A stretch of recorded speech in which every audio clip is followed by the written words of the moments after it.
మీనము వారికి ఈ రాబోయేటువంటి పరాభావనామ సంవత్సరంలో ఎలా ఉండబోతుంది, ఏ విషయాల పట్ల మీరు జాగ్రత్త వహించాలి, అసలు గ్రహస్థితి ఏ విధంగా ఉంది. ఈ సంవత్సరం శని రాశిలోనే ఉంటాడు మొత్తం కూడా, ఎక్కడ మార్పు లేదు.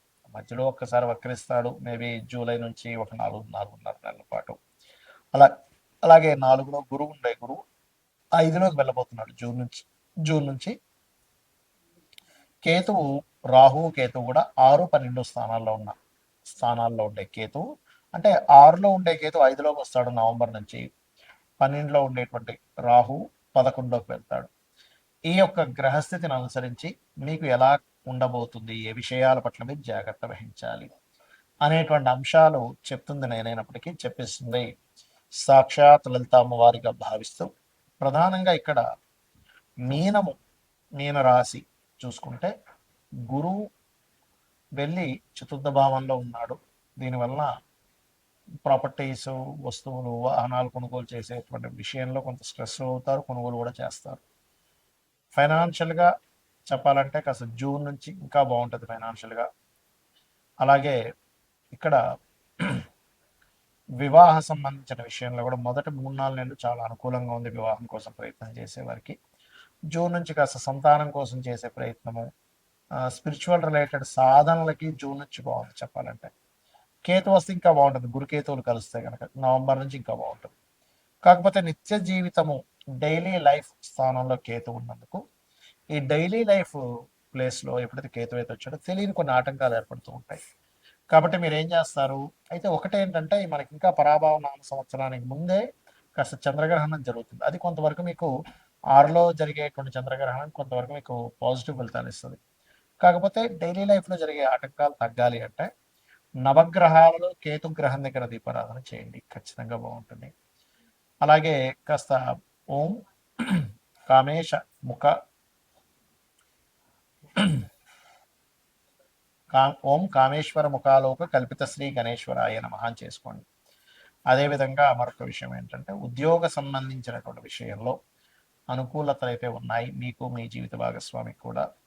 కాకపోతే జూన్ తర్వాత ఉన్న ప్రదేశం కాకుండా ఇతర ప్రదేశాలకు మారడము, ఇతర ప్రదేశాలకు వెళ్ళి వెతుక్కోవడం ద్వారా మీకు ఉద్యోగ అవకాశాలు రావడం అనేటువంటిది కనిపిస్తుంది. ఎక్కువగా మీరు రాజరాజేశ్వరి అమ్మవారి యొక్క అష్టోత్తరం చేసుకోండి. ఏలినాటి శని రాశిలో జరుగుతుంది కాబట్టి కాస్త ఓం అనాకలిత సాదృశ్య చుబకశ్రీ విరాజితాయ నమః అని చేసుకోండి. ఎక్కువగా పోస్ట్పోన్ చేయకండి, పనులు బద్దకించకండి. మరియు వీలైనంత మట్టుకు ఫ్రెష్గా ఉండేవి తినండి. స్టాక్ ఐటమ్స్ తింటుంటే కూడా మీకు హెల్త్ మీద పడుతూ ఉంటుంది ఎఫెక్ట్. కాబట్టి చేయండి, అన్ని విధాలా మీకు బాగుంటుంది. ఇక్కడ ఏంటంటే ప్రతి ఒక్కరికి కూడా సంవత్సరం మారింది, నూతన సంవత్సరం వచ్చింది, ఇక్కడి నుంచి అయినా సరే లైఫ్ బాగుంటుందా అని చెప్పి ఆశపడుతూ ఉంటారు. మనిషి అభివృద్ధి అవ్వడానికి పడేటువంటి ఆశ ఎప్పుడు కూడా తప్పు కాదు. అయితే ఇక్కడ మీరు అర్థం చేసుకోవాల్సింది ఏంటంటే, ఎంతసేపు కూడా ఏలినాటి శని, సర్పదోషం ఉంది, ఇవి ఒకటే కాదు. మీ పర్సనల్ చార్ట్లో గ్రహాలు ఏ రకంగా ఉన్నాయి అంటే, లగ్నం ఎలా ఉంది, లగ్నాన్ని బట్టి మీ ఎదుగుదల చెప్తుంది. మీ ధనాధిపతి ఎలా ఉన్నాడు అంటే సెకండ్ లార్డ్, సెకండ్ హౌస్ శుక్రుడి యొక్క పరిస్థితి ఎలా ఉందనేది క్లియర్గా తెలుసుకోవాలి. దాన్ని బట్టి ఏమవుతుందంటే మీకు ఎందులో ధనయోగం ఉంది, ఏ రూపంలో మీరు ప్రయత్నం చేస్తే బాగుంటుంది, ఎప్పుడు మీకు రైట్ టైం, ఇవన్నీ కూడా తెలుస్తాయి. అలాగే మీరు చేసే ప్రయత్నాలు 3వ స్థానం. మీరు ఇక్కడ ఏంటంటే వాస్తు కూడా మనకు ప్రభావం చూపిస్తుంది. జాతకం బాగుందండి, వాస్తు వాళ్ళ ఇంట్లోకి వెళ్ళానంటే ఏమవుతుందంటే, కుండలో వాటర్ పోస్తున్నాము కానీ కుండకి చిన్న చిల్లు ఉంటే ఏమవుతుంది, కింద నుంచి వెళ్ళిపోతూనే ఉంటాయి. అలాగే వాస్తు బాగోనప్పుడు ఏమవుతుందంటే, మీరు ఆ ఇంట్లో ఉన్నప్పుడు మీకు ఇబ్బంది కలుగుతూ ఉంటుంది. ఇక్కడ ఏంటి, మీరు ఏ డైరెక్షన్లో ఉండే ఇల్లు తీసుకోవాలి, ఎప్పుడు మీరు ప్రాపర్టీ తీసుకొని బాగుంటుంది, అసలు మీ పేరు మీద తీసుకోవచ్చా తీసుకోకూడదా, ఇవన్నీ తెలుసుకోవాలి. ఇంట్లో దాంతోపాటు ఇంట్లో ఏదైనా బాత్రూమ్స్ కొంతమందికి తెలియక ఫైనాన్షియల్ ఎందుకు ఇబ్బంది వస్తుందంటే, ఉత్తరంలో బాత్రూమ్లు ఉంటాయి, ఉత్తరంలో డార్క్ కలర్స్ ఉంటాయి, అంటే మనకి yellow, cream, red colours, pink colours ఇట్లాంటి ఉత్తరంలో ఉంటాయి. అవాయిడ్ చేసేసి కంప్లీట్ వైట్ కలర్ లా చూసుకోండి, ఖచ్చితంగా బాగుంటుంది. అలాగే మరొక విషయం ఏంటంటే, ఇక్కడ సంతాన అభివృద్ధి ఎందుకు కావట్లేదు, పంచమ స్థానం, రుణము, రోగము, శత్రుత్వం, ఇవి ఎక్కువగా ఇబ్బంది పెడుతూ ఉంటాయి. వీటికి సంబంధించిన పరిస్థితి ఏమిటి. అలాగే మరొక విషయం ఏంటంటే, ఇక్కడ వివాహం అయ్యే సమయం, వివాహం 2 వివాహాల యోగమే ఉందా, అసలు వివాహ జీవిత భాగస్వామితో వివాహం విషయంలో ఎందుకు ఇద్దరి మధ్యన సరైన కమ్యూనికేషన్స్ ఉండట్లేదు, ఎందుకు మీ ఇద్దరి మధ్యన మాటిమాటికి ఏదో గొడవలు జరుగుతున్నాయి. ఇవన్నీ కూడా మీ పర్సనల్ చార్ట్‌లో వెరీ క్లియర్‌గా ఉంటుంది. కాబట్టి ఈ యొక్క అంశాలలో మీరు గనక ప్రయత్నం చేసినట్లయితే దాన్ని తెలుసుకొని ఖచ్చితంగా సక్సెస్ ఉంటుంది. అదేవిధంగా వివాహం తర్వాత ఉదాహరణకి ఆహ్, వివాహం ఈ సంవత్సరం లేదు అనుకున్నప్పుడు ఆ టైం వేస్ట్ అవుతది. ఏ సంవత్సరం ఉందో ఆ సంవత్సరం చేసుకోండి. అలాగే విదేశాలకు వెళ్ళే యోగం ఉందా లేదా? అసలు మీకు జాబ్ సంబంధించిన విషయంలో ఎందుకు ఇబ్బందవుతుంది? కెరియర్‌లో ఎందుకు సెటిల్ లేకపోతున్నారు? అంటే ఒక్కోసారి కొంతమందికి బిజినెస్ యోగం ఉంటుంది. అప్పుడు సెటిల్ అవ్వలేరు. అలా ఉంటుందన్నమాట.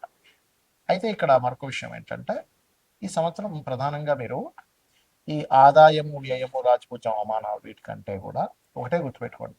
మీకు ఆదాయం బాగా రావాలి. ఓం సంపత్కరీ సమారూఢ సింధుర వ్రజ సేవితాయ నమః అని మంత్రం చేసుకోండి. అప్పులు ఎక్కువగా ఉన్నాయి. ఓం అపర్ణాయ నమః అని మంత్రం చేసుకోండి. బిజినెస్‌లో ఇంప్రూవ్‌మెంట్స్ రావాలి.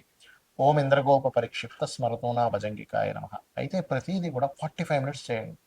చాలామంది ఏం చేస్తారంటే 5 నిమిషాలు చేశానండి, నాకు రిజల్ట్ రాలేదంటారు. చిన్న ఎగ్జాంపుల్ చెప్తాను. అన్నం పొయ్యి మీద కుక్కర్ పెడతాం. 20 మినిట్స్ పడుతుంది కరెక్ట్‌గా మీకు అది ఉడకడానికి. 5 నిమిషాల్లో నాకు ఉడకాలంటే ఉడకదు. అలాగే ప్రతి దానికి కూడా ఒక ఎనర్జీ ఫార్మ్ అవ్వడానికి సమయం పడుతుంది. అలా మీరు ఒక 45 నిమిషాలు కనుక చేయగలిగితే ఖచ్చితంగా దాని ప్రభావం అనేటువంటిది ఉంటుంది మీ మీద. అదేవిధంగా ఈ సంవత్సరం మనకి నవనాయకుల్లో తీసుకుంటే కూడా రాజు, మంత్రి, సేనాధిపతి, అర్ఘ్యాధిపతి ఇలా వీళ్ళు ఒక్కొక్కరు ఒక్కో దానికి అయినందుకు గురువు రాజయ్యాడు. జూపిటర్ యొక్క పరిస్థితి బాగోలేదు. నేను గతంలో చాలా రోజుల క్రితం చెప్పాను, 2, 3 నెలల క్రితం కూడా చెప్పాను గురు రాశిలో శని ఉన్నాడని. దీనివల్ల అనేకమైనటువంటి జన నష్టం ఉంది. కాబట్టి విదేశాల్లో ఉండేటువంటి వారు మరింత జాగ్రత్తగా ఉండాలి. అది యుద్ధాల వల్ల అనుకోండి, కొన్ని కొన్ని రోగాల వల్ల అనుకోండి, విశేషమైనటువంటి జన నష్టం జరగనుంది. గుర్తుపెట్టుకోండి. ఇది ఆల్రెడీ మనం మనకి ఎప్పుడు డిసెంబర్, ఫిబ్రవరి టైంలో కూడా మనం చెప్పాము. కాకపోతే ఎందుకంటే ఇప్పుడు నెక్స్ట్ కొత్త సంవత్సరానికి కూడా ఈ యొక్క గురువే రాజు అవుతున్నాడు. అదేవిధంగా నీర్సాధిపతి కూడా గురువు అవుతున్నాడు. కాకపోతే వర్షాధిపతి చంద్రుడైనందుకు కాస్త చక్కగా వర్షాలు అయితే బాగా పడతాయి. ఎక్కువ రోజులు వర్షాలు కూడా ఉంటాయి. కొంచెం ఈ పంట పొలాలు లేకపోతే ఈ ధాన్యాలకు ఎక్కువగా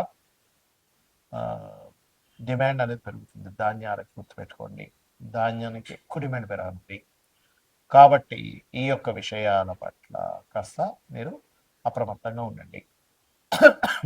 జనాలు బంకర్స్‌లో దాక్కునేటువంటి సమయం రానుంది. గుర్తుపెట్టుకోండి. కాబట్టి ఈ విషయంలో జాగ్రత్తగా ఉండండి. ఇక మరొక విషయం ఏంటంటే, మీరు జాతకమే తెలీదు అప్పుడేం చేయాలి?